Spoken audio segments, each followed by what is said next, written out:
এই গায়ত্রী মন্ত্রটি প্রথম আসছে ওং কথাটা আসছে না? হ্যালো, ওং মানে পরব্রহ্মের প্রতীক বা একটা ধ্বনি বলতে পারো তুমি। যে ধ্বনিটা যোগী সাধক শুনতে পান, যে ধ্বনিটা প্রাণায়ামের মাধ্যমে সাধক শুনতে পান, এটাকে তো সাধকের পর্যায়ে বলছি। কেমন? এইবার ভূ, ভূ কথাটা আসছে মানে হচ্ছে ভূলোক বা পৃথিবী বা মূলাধার। বোঝা গেল? এই মূলাধারকে যখন তুমি তোমার কন্ট্রোলে নিয়েছো, আর মূলাধার কন্ট্রোল কিন্তু সবার শেষে, সবার প্রথমে না। তোমরা শুরুতেই বলো না মূলাধার স্বাধিষ্ঠান মণিপুর, তো তোমরা হয়তো এটা ভাবতে পারো মূলাধার কে জানাটা হয়তো আগেই না, এটা শেষে হয়ে যাচ্ছে। কি বলছি তাহলে? এই যে ভূ, এটা হচ্ছে ভূলোক পৃথিবী বা মূলাধার তত্ত্বের প্রতীক।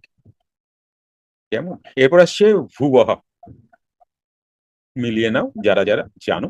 এটা হচ্ছে অন্তরিক্ষ বা আকাশ বা বোম তত্ত্ব। তাহলে তুমি কি পেলে? মূলাধার টু বোম তত্ত্ব, যিনি যাতায়াত করছেন। কথাটা বোঝা যাচ্ছে? মূলাধার টু বোম তত্ত্ব যাতায়াত করছে। এবার কোথায় বোম তত্ত্বের কোথায় আছেন, এখানেও সেটা ক্লিয়ার করা হয়েছে। সহ এর মানে হচ্ছে স্বর্গলোক। বুঝতে পেরেছো? স্বর্গলোক কোথায়? কুটস্থ। হয়ে যাচ্ছে স্বর্গলোক। সেখানে কি অনাবিল আনন্দ। মিলছে? অনাবিল আনন্দ।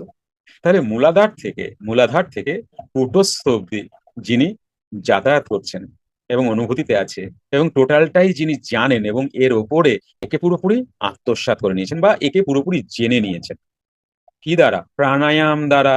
এখানে কিন্তু আর মন্ত্র নাই। মন্ত্র দ্বারা এগুলো জানা যাবে না। মন্ত্র কে যাবে? মন। মন্ত্র কে যাবে? মন। সোজা কথা। মন্ত্র কিসের দ্বারা জপ করা হয়? মন দ্বারা। প্রাণায়াম কিসের দ্বারা করা হয়? শ্বাস প্রশ্বাস দ্বারা। শ্বাস প্রশ্বাস তো ইন্দ্রিয় না? ইন্দ্রিয়। মনে ভজন করলে তুমি মনেই থাকবে মানে ইন্দ্রিয়তে থাকবে। আর শ্বাস প্রশ্বাস যেহেতু ইন্দ্রিয় না, সেহেতু তোমাকে অতীন্দ্রিয় বানিয়ে দেবে। মিলছে বিষয়টা? একের একে দুই। মন্ত্র তোমায় কতদূর নিয়ে যেতে পারে? তন্ত্র কি তোমার শরীরকে অনেক সুন্দর শক্তিশালী বানাবে। তনু, তন্ত্র, তনুকে ডেভেলপ করবে তন্ত্র।